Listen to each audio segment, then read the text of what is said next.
റഷീദ് ജില യഥാർത്ഥത്തിൽ ശരിയായ അഖിലാനി ചിന്തയിൽ വളർന്നു വന്ന ഒരാളാണ്.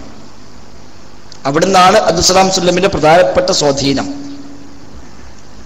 റഷീദ് ജില സിഹിർ മാത്രമല്ല പലതിനെയും ആ നിലയ്ക്ക് അദ്ദേഹത്തിന് പറ്റാതായപ്പോൾ അദ്ദേഹം അതിനെ ഏതെങ്കിലും നിലയ്ക്ക് പറഞ്ഞു ഒപ്പിച്ചിട്ടുണ്ട്, അയാൾ തള്ളിയിട്ടുമുണ്ട്.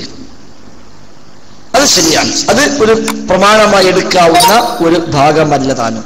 ശ്രീധരപ്പൻ അടുത്തൊരു 100-300 കൊല്ലം മുമ്പ് ജീവിച്ചു പോയ ഒരാളാണ്.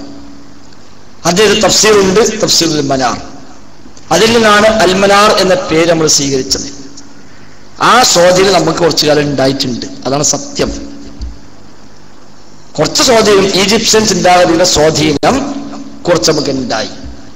പിന്നെയാണ് മക്ക മദീനയുമായി നമ്മൾ കൂടുതൽ ബന്ധം സ്ഥാപിക്കുന്നതും ശരിയായ ആലിമീങ്ങളുടെ സ്രോതസ്സുകളിൽ നിന്ന് നമ്മൾ കാര്യങ്ങൾ മനസ്സിലാകുന്നതും ഇദ്ദേഹത്തിന് അബദ്ധം പറ്റിയിട്ടുണ്ട് എന്ന് തിരിച്ചറിയാൻ സാധിച്ചത്. പിന്നെ ഷെയ്ഖ് അൽബാനി അദ്ദേഹം സ്വഹീഹ് ബുഖാരിയിൽ ചില റിപ്പോർട്ടർമാരെ കുറിച്ച് അഭിപ്രായങ്ങൾ പറഞ്ഞിട്ടുണ്ട്.